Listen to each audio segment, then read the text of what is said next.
Bonjour et bienvenue à ce cours biblique présenté par l'Église chrétienne évangélique En Chemin. Votre animateur, Réal Gaudreau, pasteur. Une bonne soirée à tous. Aujourd'hui, jeudi le 28 octobre de l'an 2021, bienvenue à la 6e séance de ce cours « Vivre sa foi au 21e siècle ». Donc, un gros merci d'abord à tous ceux qui écoutent, à tous ceux qui prennent le temps de partager également le lien YouTube de cette version de la séance 6, parce qu'il y a toujours deux versions. Il y en a une autre aussi en direct le jeudi à 7h. Donc, un gros merci à tous ceux qui participent, qui partagent. Merci également à tous ceux qui m'envoient des petits mots pour me dire à quel point c'est utile, cette réflexion-là. Ça les aide eux-mêmes à réfléchir. Il y a même quelques églises, à ce qu'on m'a expliqué, qui l'écoutaient ensemble, ce cours. Donc, gloire à Dieu. Je suis bien content d'apprendre ça. Et puis surtout heureux d'apprendre que c'est, comme je le disais, que c'est utile. Donc, voilà pour cette introduction. Donc, la semaine passée, à la séance 5, on a exploré la souveraineté de Dieu, de quelle façon elle s'impose dans l'histoire, notamment l'histoire d'Israël. C'est là qu'on le voit de façon la plus évidente dans l'Ancien Testament. Donc, on voit pas seulement un Dieu qui apparaît parfois et qui des fois est complètement absent, puis comme si sa souveraineté était comme partielle seulement. Non, on voit un Dieu, même dans ses absences, qui est souverainement impliqué. Donc, Dieu fait toutes choses bonnes en son temps. C'est lui qui appelle les rois, c'est lui qui les destitue, c'est lui qui amène des disciplines dans son peuple, c'est lui qui amène des pandémies, des pestes, c'est lui qui fait toutes ces choses, et il le fait afin qu'on le connaisse. Parce que c'est ça l'objectif finalement. On existe en vue de connaître Dieu. C'est Jésus qui le dit dans Jean 17 lui-même dans sa prière. Donc, quand on comprend bien les principes reliés à la souveraineté de Dieu, ben cette souveraineté-là, elle agit un peu comme, je dirais, un tranquillisant émotionnel et spirituel. Pourquoi? Parce que en sachant que Dieu est souverain, ça vient tranquilliser nos craintes, nos anxiétés, bien que des fois les situations sont très anxiogènes, mais on est capable de s'arrêter et de se souvenir que Dieu est Dieu. Et c'était un petit peu la situation des Hébreux lorsqu'ils ont quitté l'Égypte. À un moment donné, l'Éternel a dit, ben sachez que je suis Dieu, là. Vous n'avez pas affaire à n'importe qui, là. Donc, quand on comprend ça, on abandonne nos épées puis nos armes, puis on fait confiance à Dieu, et vivre sa foi au 21e siècle, ben, c'est en quelque sorte s'exercer à faire confiance à Dieu. C'est vraiment s'exercer à faire confiance que le Dieu fidèle est au courant de tout ce qui se passe. Il le sait et il contrôle ces différents éléments-là, même ceux qui ne font pas notre affaire. Donc voilà pour la rétrospective. Au menu ce soir, dans un premier temps, on va parler de la chrétienté et la gouvernance politique. C'est quelque chose qui a été évoqué beaucoup pendant l'année. Donc, les chrétiens ont tendance à avoir une critique très, très, très soutenue des gouvernements, et notamment quand arrivent des crises, ben ça s'accentue beaucoup. Donc, on va parler de ce que l'Écriture a à nous dire sur la gouvernance politique et l'attitude qui nous est demandée. Et comme croyants, ben, écoutez, c'est ça notre référence. C'est l'Écriture, c'est pas ce qu'on en pense, c'est ce que l'Écriture en pense. En deuxième élément ce soir, parce que j'en ai deux ce soir, deux points. Le deuxième, c'est, on va analyser la position du pasteur John MacArthur, qui en Californie a choisi de désobéir aux autorités de l'État de la Californie en maintenant son église ouverte et sans respecter les conditions ou les restrictions sanitaires qui étaient imposées là-bas. Et il l'a fait pour différentes raisons qu'il a expliquées dans une prédication le 17 juin 2021, donc ça fait pas si longtemps que ça. C'est une prédication qui a circulé beaucoup. Et je l'ai écouté, évidemment. J'ai écouté avec beaucoup d'attention et j'ai pris pas mal de notes, et je vais vous expliquer dans cette deuxième partie du cours aujourd'hui la raison pour laquelle je suis pas du tout d'accord avec M. MacArthur. Puis c'est pas juste une question que je me suis tellement positionné que je suis plus capable de réfléchir normalement. Non, c'est que M. MacArthur fait une interprétation de Romains chapitre 13 qui, à mon avis, fait pas honneur à l'intelligence de cet homme-là, en passant que je respecte beaucoup, là. Puis je perds pas mon respect pour lui, pour cette affaire-là. C'est juste que dans ce cas-ci, je crois qu'il se trompe. Et il se trompe pour deux raisons. Une raison d'interprétation textuelle, d'une part, et l'autre raison pour une raison historique et politique. Donc, c'est ce qu'on va voir en deuxième partie ce soir. Mais allons d'abord à la première dont le titre est « Chrétienté et gouvernance politique ». Donc, la question ici est de savoir si nos gouvernements nous espionnent. Est-ce que c'est un mythe ou une réalité? Parce que dans le système, la réflexion conspirationniste, c'est beaucoup ça qu'on exploite. Donc, on exploite l'anxiété des gens en disant, vos politiciens, vos gouvernements vous espionnent dans toutes les réalités de votre vie et ça devrait pas être comme ça. Est-ce que c'est un mythe ou une réalité? Donc, c'est un des discours persistants sur les réseaux sociaux. Le gouvernement, la pandémie, à travers le vaccin, à travers le passeport vaccinal, veut accroître son pouvoir sur les populations, sur ces populations. Et on dit souvent, pour la raison suivante, c'est en vue d'établir un contrôle absolu et surveiller nos activités, nos déplacements de tous les jours. Donc, ça a différentes versions, cette idée-là, mais chez certains chrétiens, c'est que le vaccin inclurait une puce sous-cutanée qui permettrait au gouvernement d'absolument tout savoir sur nous en temps réel. Donc, c'est un peu ça l'idée. En fait, c'est faux, là, cette histoire-là, de puce sous-cutanée par le vaccin, mais certains le pensent. Puis, certains qui le pensent pas vont dire, c'est le passeport vaccinal qui fait ce rôle-là, finalement. Donc, de toute façon, on arrive toujours à l'idée que le gouvernement veut nous contrôler. Donc, répondons à la question, est-ce que les gouvernements nous surveillent? Et si oui, parce que moi, je crois que les gouvernements nous surveillent, je n'ai pas de problème à penser que c'est le cas. Posons-nous les deux questions suivantes et répondons à ces deux questions. Qu'est-ce que les gouvernements surveillent exactement et que veulent-ils savoir? Donc, on va d'abord répondre à cette question-là et un peu plus loin, on va répondre à l'autre question. Qu'en dit la Bible?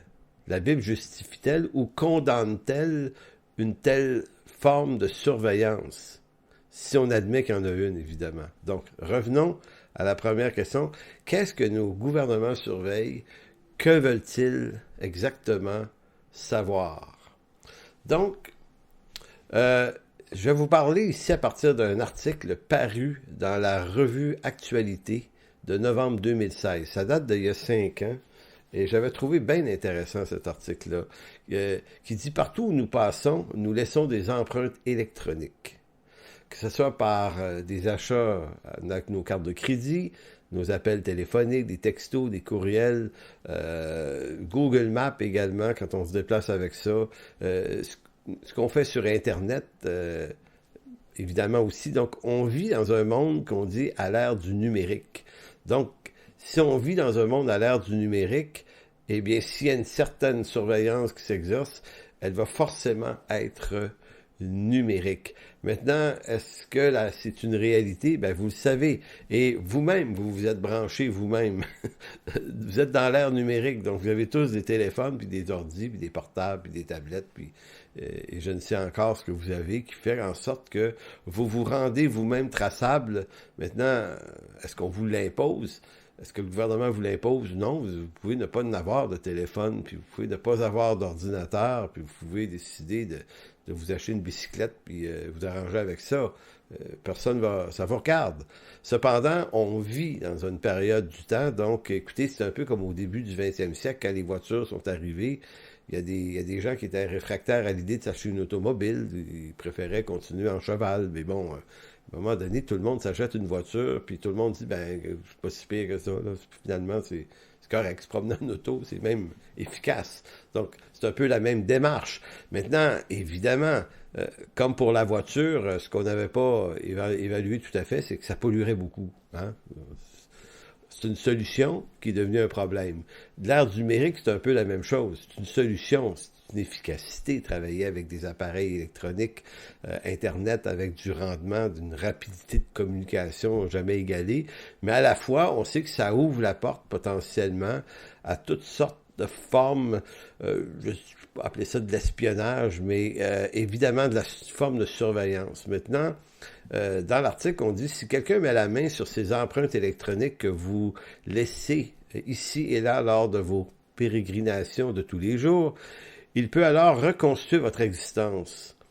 On peut savoir tous vos déplacements, vos achats, vos loisirs, vos interactions sociales, et on est capable non seulement de connaître votre passé, mais on est aussi capable de prédire votre avenir. C'est intéressant, je trouve ça rigolo comme expression, parce qu'effectivement, à partir du moment où on est capable d'épier votre histoire, votre historique en arrière, tout ce que vous avez fait, ben, comme l'être humain est très, comment vous dire, on est linéaire, hein? C'est-à-dire que on vient de quelque part, puis on s'en va quelque part, puis on est dans une trajectoire, et on peut prédire le lendemain parce que le lendemain va ressembler un peu au passé. On fait à peu près tout le temps les mêmes affaires. On mange à peu près toujours les mêmes choses. On se tient à peu près tout le temps aux mêmes endroits avec à peu près les mêmes personnes. Donc, on est capable aujourd'hui de savoir quelles sont la vie des gens. Aujourd'hui, l'article ajoute un agent du gouvernement derrière un écran peut surveiller des milliers de personnes à lui seul, voire même des dizaines de milliers de personnes par des recoupages d'informations qui lui viennent par les algorithmes que contiennent tous les réseaux sociaux, par exemple. Donc, les algorithmes, des mots qu'on utilise, des mots-clés qui peuvent ouvrir une suspicion. Si vous parlez de bombes sur Internet, ou vous faites de la recherche sur des trucs comme ça, il se pourrait qu'un agent fédéral vous s'intéresse à ce que vous êtes en train de chercher. Vous voyez, il y a des gens qui font ce travail-là. Donc, est-ce qu'on vous surveille? Oui et non. Ça dépend de ce que vous faites. Les autorités recueillent des gigantesques quantités d'informations. Ils vont les trier, ils vont les recouper, ils vont les vérifier. Mais ce qui les intéresse, c'est pas ce que vous faites de vos vies, si banal ce soit. C'est plutôt, est-ce que vous êtes une personne louche? C'est ça. Êtes-vous une personne malveillante? Êtes-vous une personne qui fomentait des coups, des attentats, des crimes? Ben, si oui, peut-être qu'une lunette très précise va se tourner vers vous pour essayer de vous empêcher d'arriver à poser un crime. Sinon, vous intéressez pas le gouvernement. Il peut vous surveiller, l'information est là, c'est vous qui la laissez, votre empreinte électronique, mais c'est pas parce que vous en laissez une qu'elle intéresse forcément ces gens-là. Donc au Canada, ils ont dit qu'il existe 2 agences fédérales de surveillance spécialisées dans le renseignement. C'est la SCRS, qui est assez connue quand même, qui est le Service canadien de renseignement et de sécurité, et le Centre de sécurité des télécommunications, le CST. Donc, ces agences-là recueillent et analysent des informations au Canada, un peu à l'étranger aussi, en vue de déceler de potentielles menaces à la sécurité nationale. Tous les pays du monde font ça. Les Américains ont des systèmes de sécurité et d'agences extrêmement puissantes, là. La CIA, la DEA, le FBI plus à l'intérieur, mais ce sont tous des agences, il y en a plein d'autres, là. Et tous les pays du monde ont ça, et c'est pas né avec l'ère numérique, là. C'est l'espionnage, le contre-espionnage, la surveillance, c'est vieux comme le monde. Même dans l'Antiquité, les empereurs, les rois avaient toujours quelques espions placés partout. Et encore là, on surveillait qui? Bon, on surveillait pas tout le monde, on surveillait certaines personnes. Si vous menez une vie sans histoire, en fait, vous n'êtes d'aucun intérêt pour les services de renseignement. Le gouvernement ne s'intéresse pas à ce que vous achetez à l'épicerie, à ce que vous mangez au restaurant, à ce que Jocelyne a acheté comme légumes à l'épicerie, ou ce que Jean-Claude ou Jean-Paul a bu en quantité de bière hier soir avec ses chums, peu importe où, ou comment Rosaire a bu de Pina Colada à Punta Cana. Ou même, il s'intéresse pas à savoir que tu es allé à Punta Cana tant que ça. Si t'es quelqu'un sans intérêt, ben tu les laisses les traces parce que tu as acheté ton billet d'avion avec ta carte, puis tu as pris l'avion, tu as montré ton passeport. Donc tes déplacements, ils sont connaissables. Mais c'est pas parce qu'ils sont connaissables qu'ils sont d'un intérêt pour le gouvernement, parce que le gouvernement et les agences n'engageront pas des millions de surveillants pour surveiller des millions de personnes. On surveille certaines personne. C'est ça qui est important de savoir. Donc, on veut surveiller. Qu'est-ce qu'on surveille? Ben, on surveille les milieux criminels, on surveille les loups solitaires, on essaie de prévenir des tueries de masse, on surveille la mafia, les moteurs criminalisés, les gangs de rue, on peut surveiller les extrémistes religieux, haineux, qui fomentent des projets terroristes, par exemple. Ben oui, on va surveiller ça. On va surveiller également, le ministère du Revenu va surveiller les fraudeurs, les estorqueurs, ceux qui ne payent pas leurs taxes, leurs impôts. On surveille, bref, toute personne qui a des intentions criminelles. C'est pas bien compliqué. C'est que ces gens-là qui intéressent nos gouvernements. Donc, si vous menez une vie normale, si vous menez une vie honnête, vous n'intéressez personne. Pas même votre voisin s'intéresse vraiment à vous. Il y a des gens parmi vous que même les gens de votre famille ne s'intéressent même pas à ce que vous faites puis à ce que vous vivez. Parce qu'on est tous un peu égocentriques, puis on s'intéresse surtout à nous-mêmes. Donc, l'effort de choisir d'espionner des gens, là, il faut qu'il y ait des raisons valables et utiles de faire ça, sinon, c'est pas intéressant. J'aimerais nous dire à tous que nos vies sont pas assez importantes, intéressantes et signifiantes pour qu'on nous colle sur le dos un espion qui veuille savoir ce qu'on fait dans la vie de tous les jours. Et quand je vois des croyants paranoïés avec ça, comme s'il fallait absolument qu'ils se coupent, qu'ils s'isolent, puis il y en a qui veulent pas avoir de téléphone, ils veulent pas avoir de ceci, puis ils sont comme en train de dire non, moi je veux pas être contrôlé, je veux pas être surveillé. Arrête, t'es pas important, t'es pas surveillé. Le gouvernement n'a rien à faire de ce que tu fais parce que tu fais rien d'important, rien de grave, à moins que tu fasses des actes graves. Et peut-être que ta paranoïa vient de ce que tu as une double vie. Si tu as une double vie, si tu trompes ta femme puis tu fais des affaires, ben là, peut-être que tu as des raisons d'être nerveux. Mais autrement, calmons-nous. Donc, croire que le gouvernement vous surveille, vous, personnellement, c'est une forme de paranoïa. C'est une forme de paranoïa qui peut être causée par des troubles qu'on a soi-même, des troubles de santé mentale, mais c'est aussi, je pense, un petit peu trop nourri par le cinéma. Vous savez, le cinéma, c'est un média qui exploite la fibre de la paranoïa des gens. Le nombre de films, de scénarios qui sont bâtis pour attirer l'attention, une intrigue sur le mystère, sur la corruption, sur la conspiration. Vous savez, la série Mémoire dans la peau avec Matt Damon est excellente. Moi, je suis un amateur de ce genre de film-là, sauf que il faut toujours que je retombe sur Terre puis je me dis, regarde, c'est juste du cinéma, là. Ça ne veut pas dire qu'il n'existe pas d'espionnage. Il en existe, il y en a plein. Mais le cinéma pousse ça, des fois, dans des dimensions tellement fortes. Et c'est pour ça que ça marche. C'est pour ça que ça marche.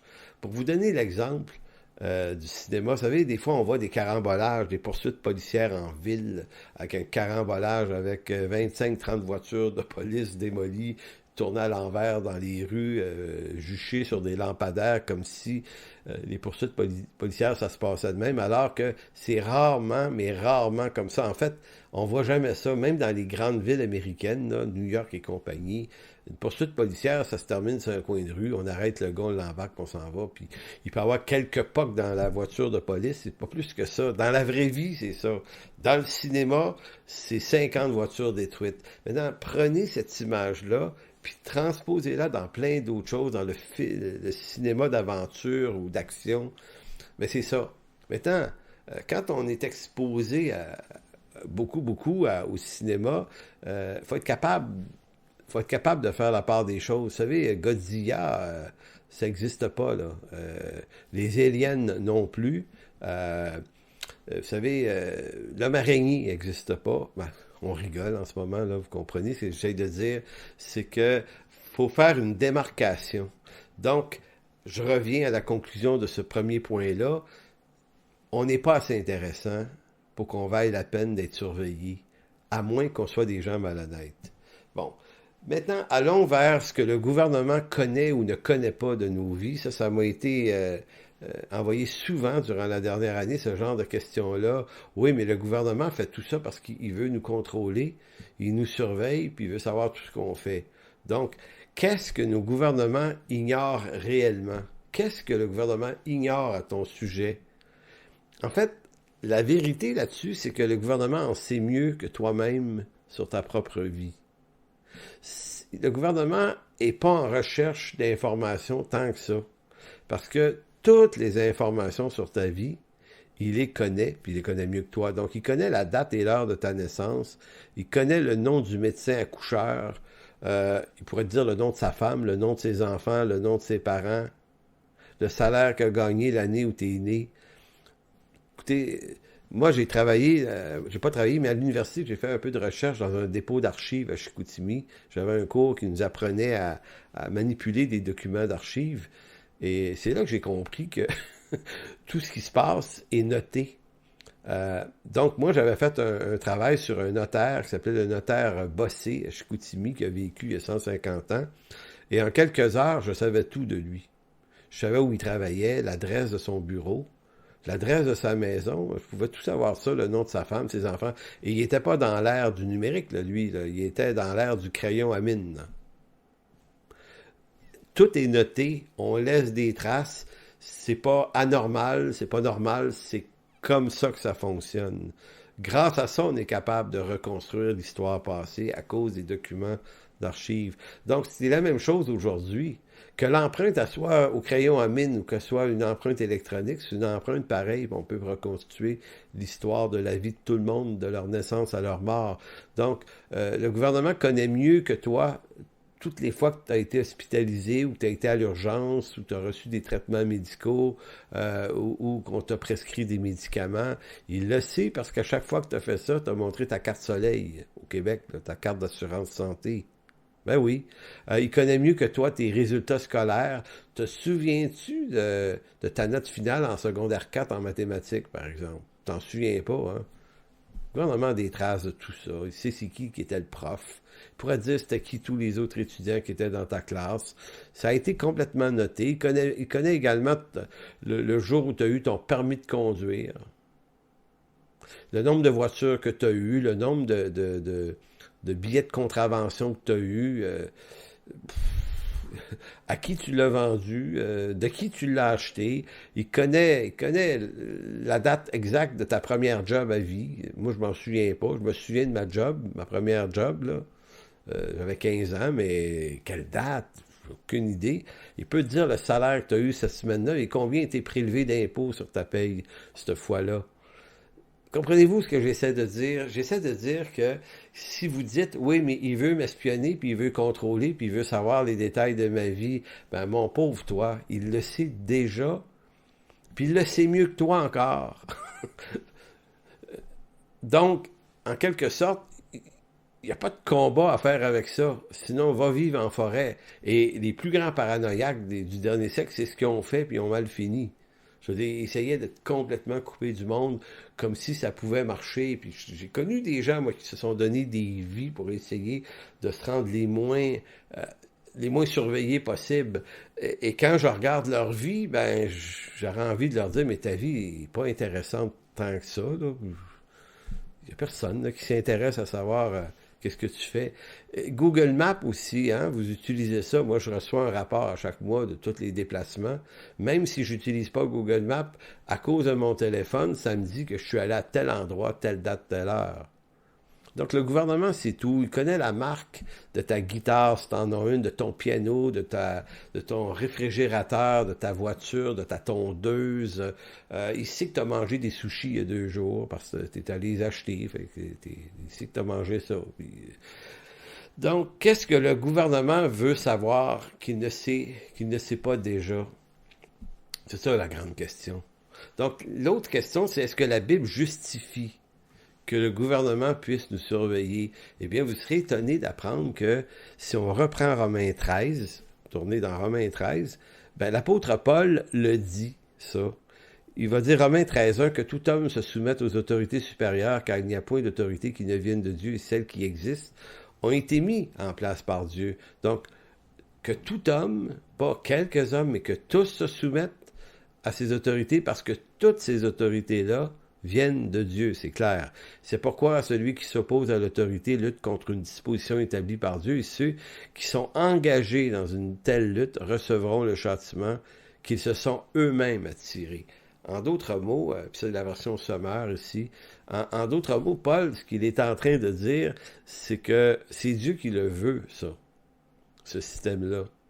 Puis il te dit à toi et à moi de respecter ce système-là. Vous dites, ouais, mais il nous surveille. Oui, verset 3, Paul dit, mais pourquoi ils sont là? Puis pourquoi ils ont ce mandat-là? Verset 3, car ce sont les malfaiteurs et non ceux qui pratiquent le bien qui ont à redouter les magistrats.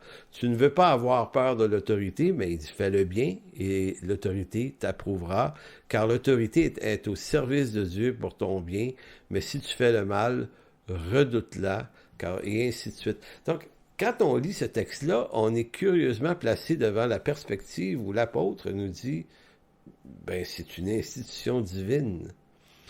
Puisqu'elle doit chercher ou désapprouver les gens qui font le mal et approuver les gens qui font le bien, ben elle est donc instituée pour exercer une gestion et une surveillance des gens qui font partie de la population.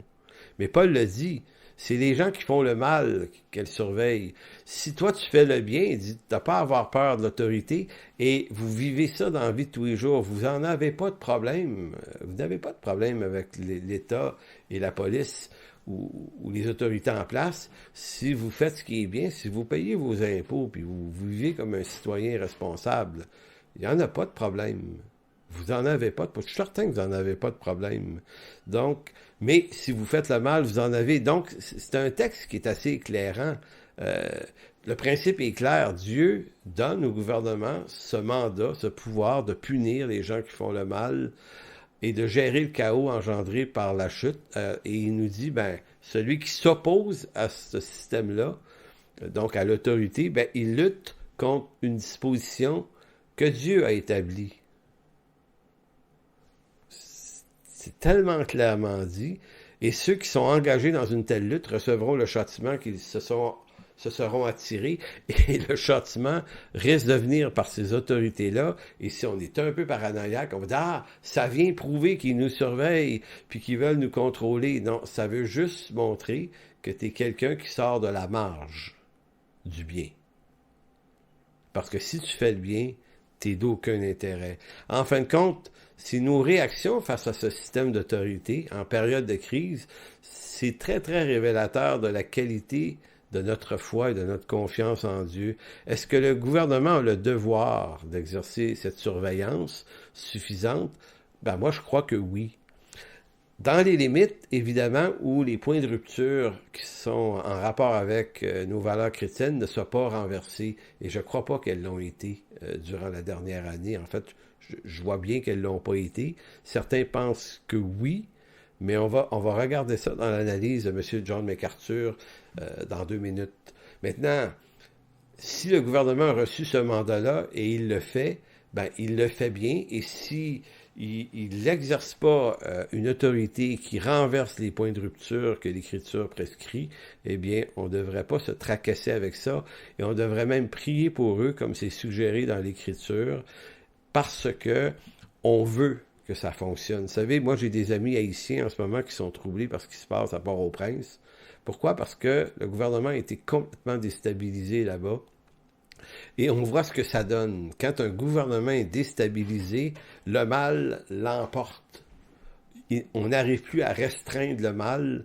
Et déjà que ces gouvernements-là, dans certains pays, ils arrivaient pas très bien avant, ben, quand tu les fragilises, ben, c'est pire. Et c'est le banditisme qui commence à prendre de plus en plus de place dans un État.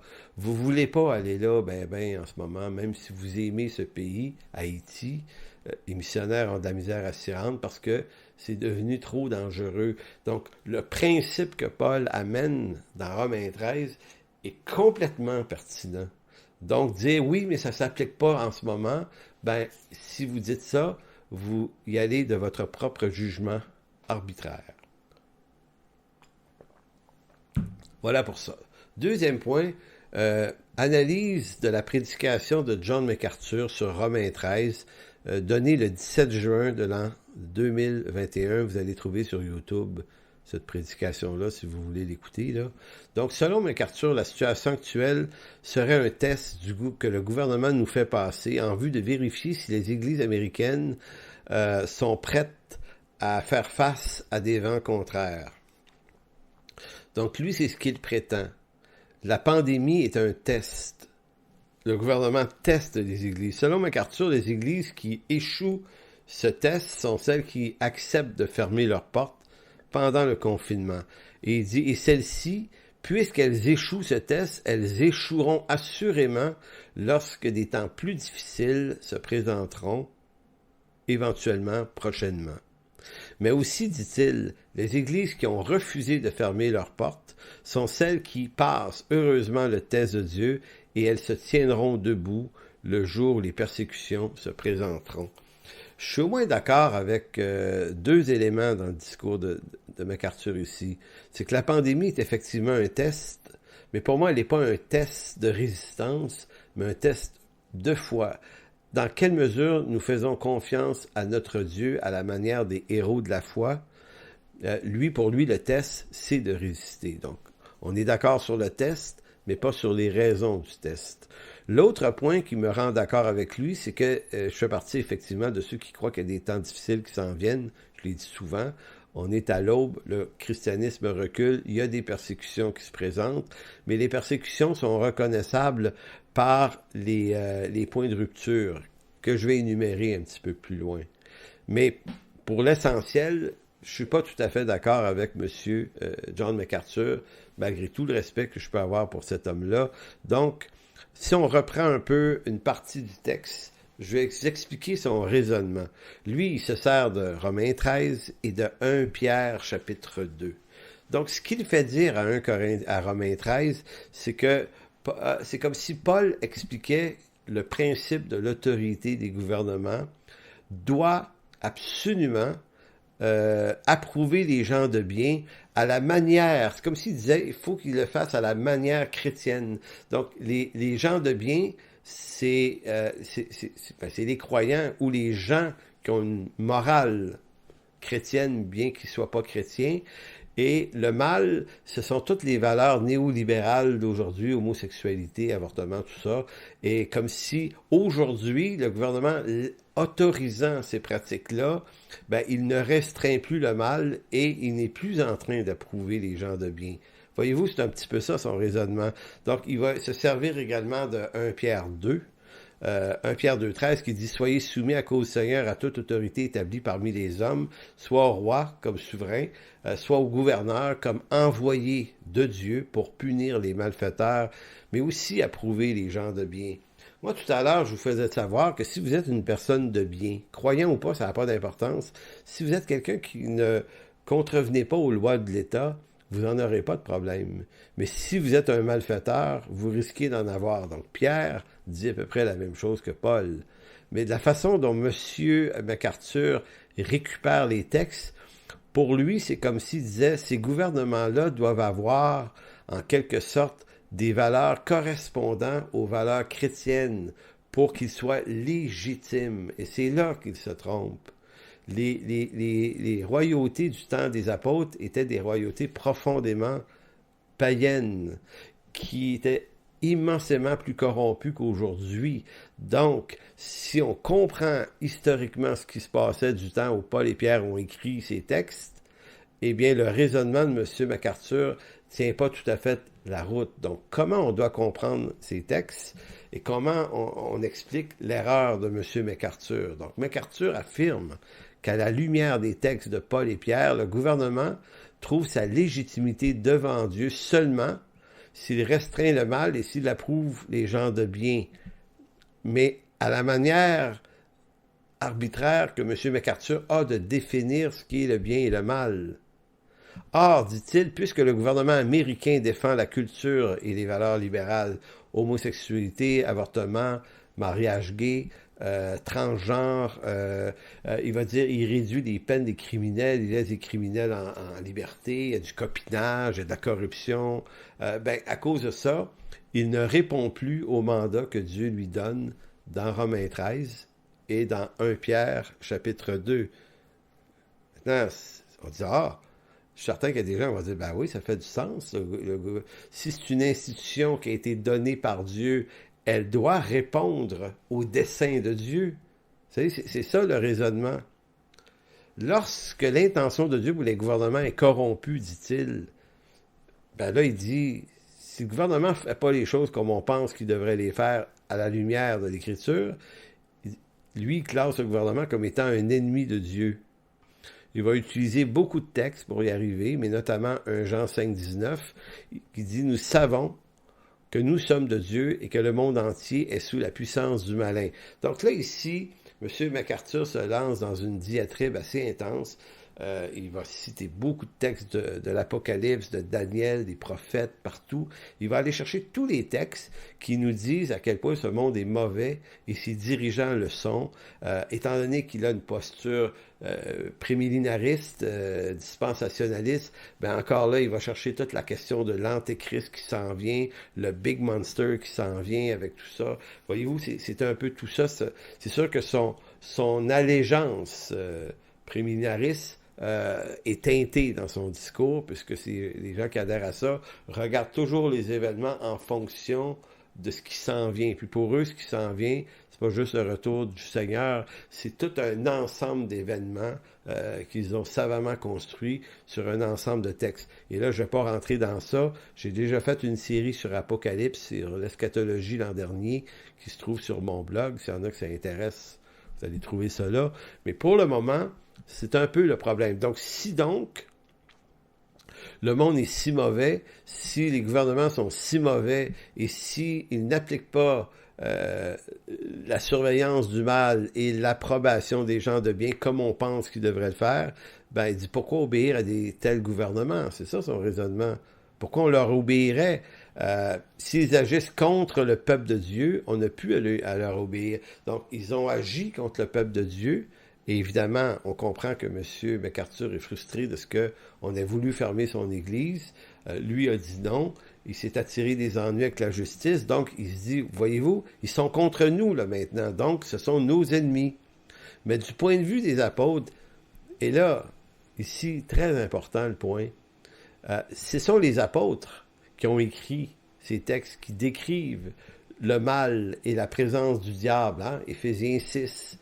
On n'a pas à lutter contre la chair et le sang, mais contre les principautés dans les lieux célestes. C'est de Paul, ça. Paul a aussi dit qu'il y a un prince, le prince de la puissance de l'air qui agit dans les fils de la rébellion. Éphésiens 2. Donc, Paul n'est pas en contradiction avec lui-même.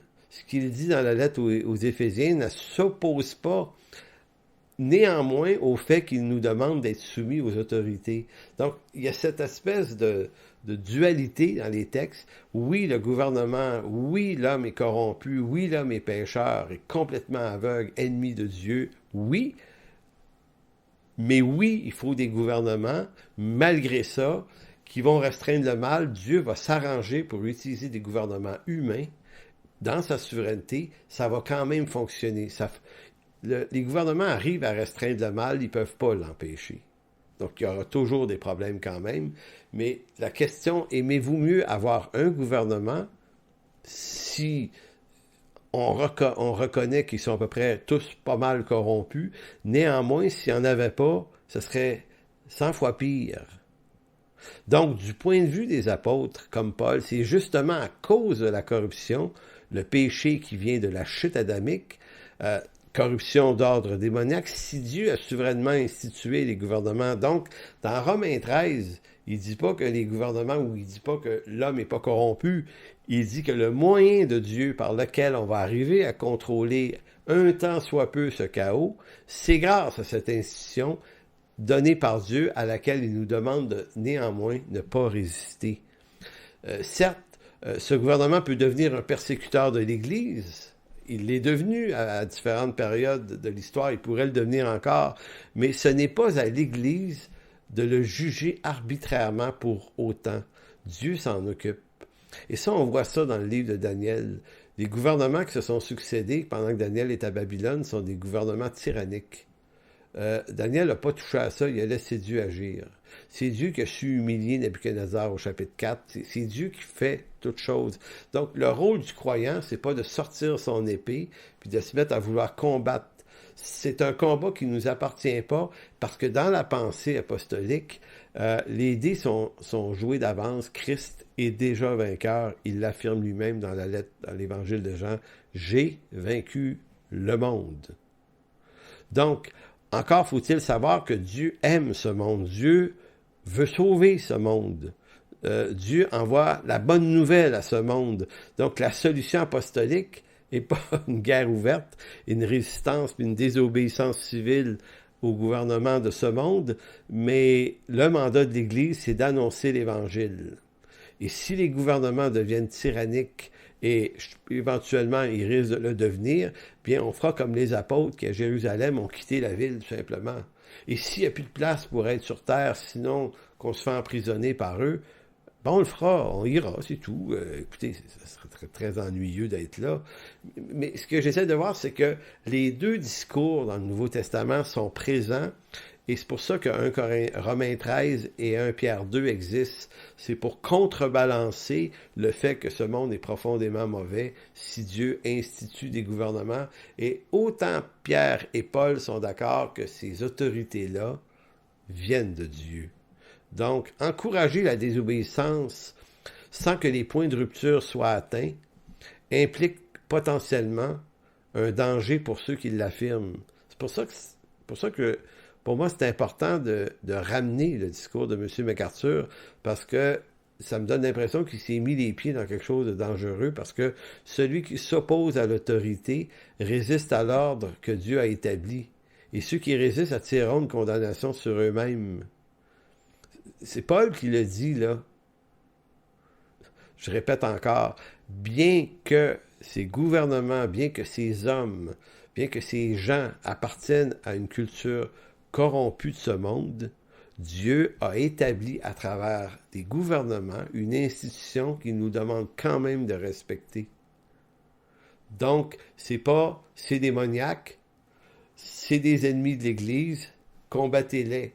Ça, ce bout-là de discours n'existe pas.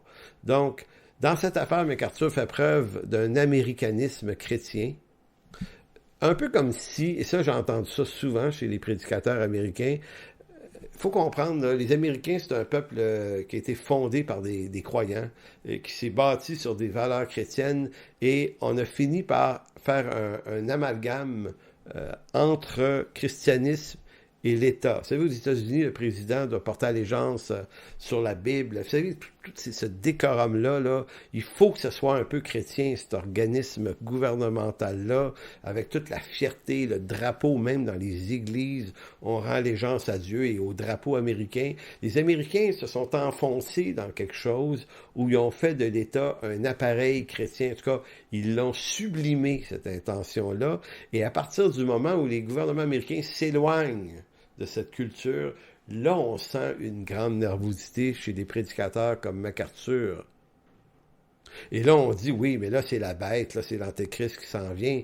Si des hommes comme lui avaient vécu à l'extérieur des États-Unis, ils ne penseraient pas de la même façon. Nous, ici au Québec, on n'a jamais, en tout cas, depuis que je suis né, ça ne fait pas partie de la culture que les gouvernements s'identifient à une religion. Ils ne sont pas athées forcément, ces gens-là, ils sont juste religieux au sens qu'ils représentent le bien commun et l'ensemble de la communauté. Donc, est-ce qu'on dirait qu'ils méritent pas notre soumission? L'apôtre Paul dit, ça n'a pas rapport. Je te demande pas de te soumettre à cause de leur croyance religieuse, tu vas te soumettre à cause de l'institution, du mandat qu'ils ont reçu de Dieu de restreindre le mal. Donc, chez les Américains, on fait preuve d'américanisme chrétien. Comme si les nouveaux gouvernements, qui étaient moins chrétiens qu'avant, trahissent les pères fondateurs. Donc, on voit chez MacArthur, comme chez d'autres, des hommes coincés dans une bulle que moi j'appelle l'American Christian Lifestyle, le style de vie chrétien américain où tout se passe entre 10h et midi. Aux États-Unis, le christianisme en bonne partie, c'est le dimanche matin. C'est même pas clair que les gens qui vont dans les églises souvent sont vraiment des croyants, mais ils y vont parce que leurs parents y allaient, leurs grands-parents y allaient, ça fait partie de la culture chrétienne et tout se passe le dimanche matin parce que les gens retournent à leur affaire la semaine, puis Dieu est plus ou moins présent. On dit qu'au-delà de 70 à 80% des chrétiens aux États-Unis ne lisent la Bible qu'à peu près juste le dimanche à l'Église. Voyez-vous, le christianisme, et c'est pareil un peu ici, c'est qu'on ne réalise pas qu'on a fait du christianisme un truc qui tourne autour d'un lieu, d'un bâtiment, le dimanche.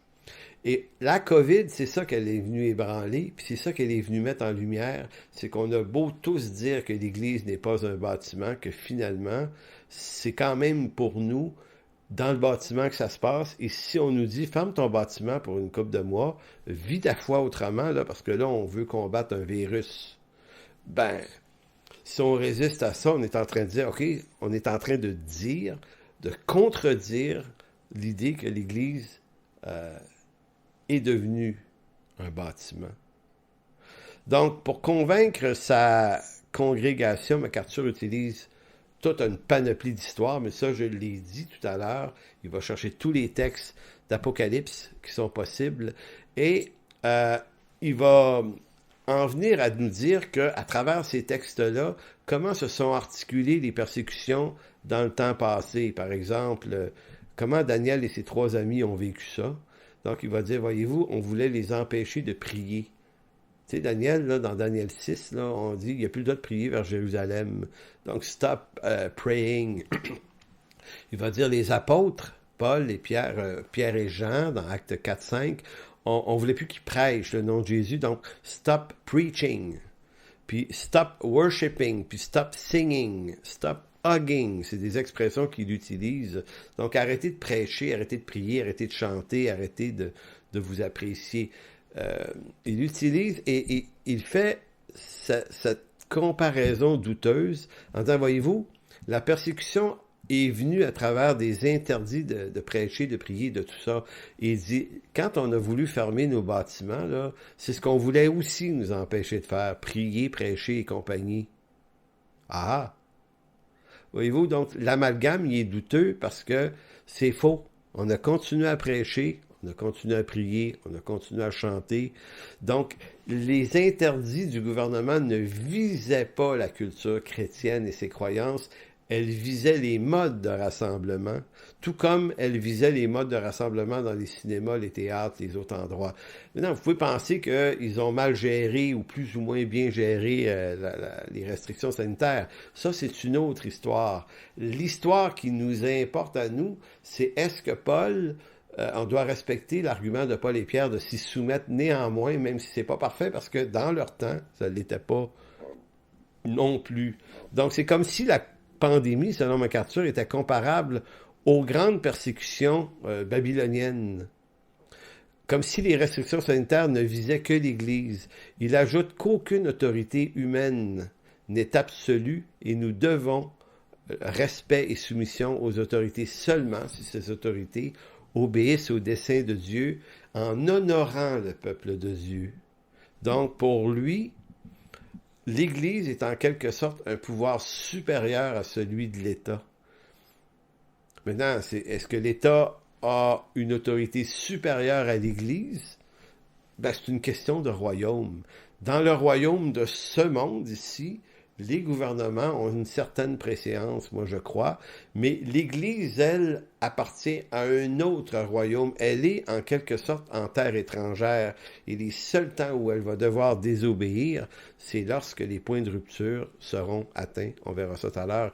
Et MacArthur pousse la hardiesse à aller jusqu'à comparer les héros de la Deuxième Guerre mondiale qui se sont levés contre Hitler, les prédicateurs, voulant pas obéir à ce gouvernement. Il compare ça, il prend cette comparaison-là. Écoutez, quand on va là, c'est parce qu'on n'a pas de très bons arguments, parce qu'il est très mauvais, cet argument-là. Dans la Deuxième Guerre mondiale, les chrétiens devaient désobéir à Hitler et à ce gouvernement despotique pour une raison très simple, c'est que le commandement dit « tu ne tueras point ». Donc, c'était un point de rupture. Maintenant, dans la pandémie actuelle, les points de rupture de ce genre-là n'ont pas rapport. On ne nous a pas demandé de tuer personne.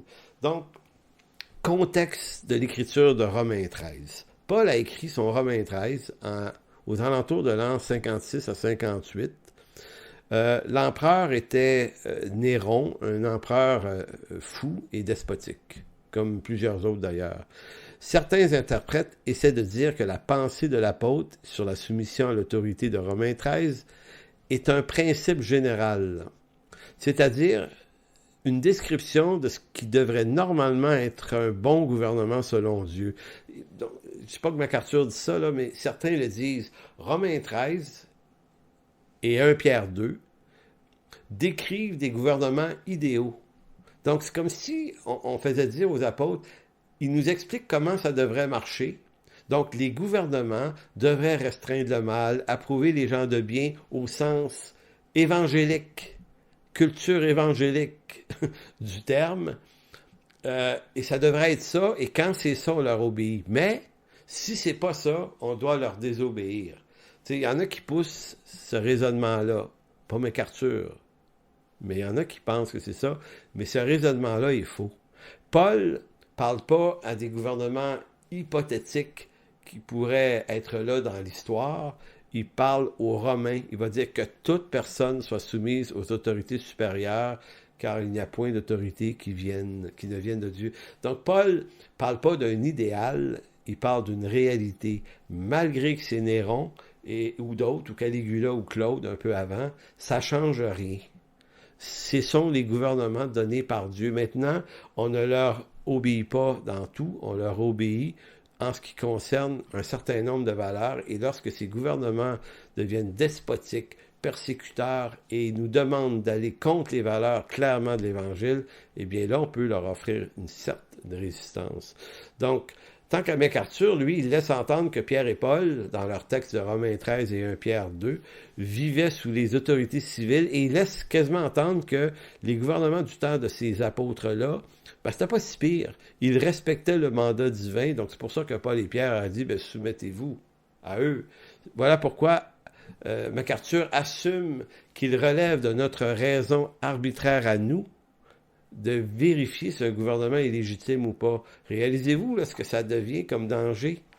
Donc, il faut arbitrairement le décider nous-mêmes, le discerner. Donc, il va dire, si nos gouvernements n'approuvent plus les gens de bien parce qu'ils approuvent l'avortement, le mariage gay et ainsi de suite, et les restrictions, parce que pour lui, il classe ça comme une injustice similaire aux autres injustices sociales, mariage gay et compagnie, il va dire, s'ils font ça, ils sont plus dignes d'être un gouvernement.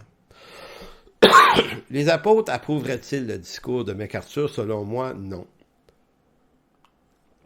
Non, parce qu'ils nous demandent d'être soumis, et que lorsqu'on regarde leur activité à eux, les apôtres, ils ont goûté, Pierre a été emprisonné, Paul a été emprisonné, Paul a subi énormément d'outrages, lui a été battu souvent pour ça.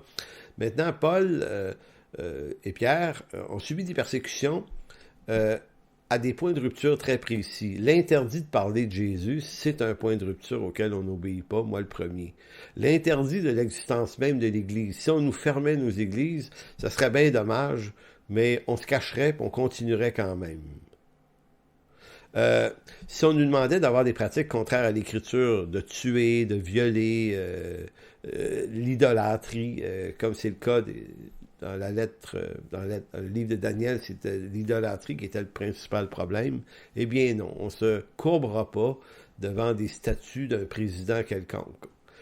Ça a l'air un peu bizarre, là, mais Kim Jong-un, en Corée du Nord, il y a encore ça, lui. Puis les systèmes communistes avaient ça, tu sais, on était à plat ventre devant des statues de bronze. Écoutez, il n'y a personne qui vous demande de faire ça. Nous forcer à avoir une vie immorale contraire à l'Évangile, non. Ce que je suis en train de vous dire, c'est que les points de rupture, ils sont là. La question, c'est, ont-ils été atteints dans la dernière année? Non. Ce qui a été atteint, c'est notre modèle évangélique, notre lifestyle. Ça a été frappé, mais pour le reste, non. Et l'intention, c'était pas de nous frapper, nous, c'était de combattre une pandémie. Vous y croyez peut-être pas qu'elle est là, Mais il y a de plus en plus de gens, j'ai eu des doutes moi aussi là-dessus. À un moment donné, je me suis dit, là, on se fait-tu niaiser ou quoi? Mais de plus en plus, la quantité de personnes qui meurent en bas âge même de la COVID, on devrait commencer à être en train de dire, ouais, je pense qu'il y a un problème. Et s'il nous est demandé de participer à un plan commun pour réduire les chances de propagation, ben, je pense pas que le gouvernement nous demande de franchir un point de rupture sur nos valeurs chrétiennes. Je trouve même que ça fait partie de nos valeurs de participer, non pas seulement pour se soumettre, mais pour participer positivement à un effort. Donc, aucun des points de rupture si haut mentionnés n'ont été atteints, tant qu'à moi, lors de la dernière année. Et voilà. Donc, je terminerai sur un dernier point, la morale chez les Romains, parce que dans le discours de MacArthur, ça pourrait laisser entendre que le gouvernement d'aujourd'hui est plus despotique, plus dangereux, se dirige pour devenir le big monster de l'antéchrist de la fin des temps. Donc, il émet toutes ces théories-là et il décrit certaines actions de nos gouvernements pour les noircir à cet égard-là. Et c'est vrai que nos gouvernements sont athées, bien souvent, sont libérales aussi, c'est tout à fait juste. La question, c'est, maintenant, comparons avec les gouvernements, le type de gouvernance politique qu'il y avait dans le temps de Paul et Pierre. Parce qu'il faut comparer des comparables. C'est pas avec Hitler qu'il faut se comparer. Il faut comparer nos gouvernements et ceux de Paul. Donc, ainsi donc, l'argument de MacArthur revient à dire que les autorités politiques du temps de Paul, c'est comme si elles honoraient mieux et plus les valeurs bibliques que ceux d'aujourd'hui. Ben non. Les gouvernements romains étaient des gouvernements persécuteurs. Et sur les valeurs morales, l'homosexualité était admise dans le monde grec et dans le monde romain du temps de Paul. Écoutez, il y avait des orgies, c'est fou, là. Il y avait de l'immoralité dans ces gouvernements-là, comme c'est absolument pas possible. Il était même permis à des hommes d'avoir des relations sexuelles avec des adolescents. Si l'adolescent faisait partie de la classe des esclaves, tu pouvais en abuser sexuellement. Ça choquait pas vraiment personne. Et beaucoup de ces grands empereurs romains et de leur cohorte faisaient partie de ces gens qui avaient une sexualité complètement dépravée du temps de Paul. L'avortement était également autorisé dans le monde romain. C'est une vieille pratique, malheureusement. Et dans le cas du monde romain, ça relevait de l'autorité du mari, puisque la progéniture de la femme était propriété de l'homme. La femme n'avait pas un mot à dire, c'était l'homme qui décidait de la faire avorter. Donc c'était permis aussi. On permettait également l'esclavage du temps de Paul. Une partie de l'Empire était des esclaves. On pouvait maltraiter par châtiment corporel, on pouvait faire de l'exploitation sexuelle avec ces esclaves, on pouvait les vendre, les acheter, les torturer, et à la limite, on pouvait même les faire exécuter. Donc, est-ce que le gouvernement romain respectait tous les hommes et toutes les femmes et les droits de chacun? Eh bien non. Nos gouvernements le font bien mieux aujourd'hui. La corruption d'État, selon le professeur d'histoire, un des spécialistes mondiaux du monde romain, Ramsay MacMullen, va dire que de tous les gouvernements de l'histoire, les gouvernements romains, surtout là après le premier siècle, le deuxième et le troisième, font partie des plus corrompus de l'histoire. Lui, il va même dire que la chute de l'Empire romain est causée par sa propre corruption. Corruption, copinage, guerre interne. Je vais revenir là-dessus dans une semaine ou deux, là, mais c'est vraiment un gros problème, le monde romain.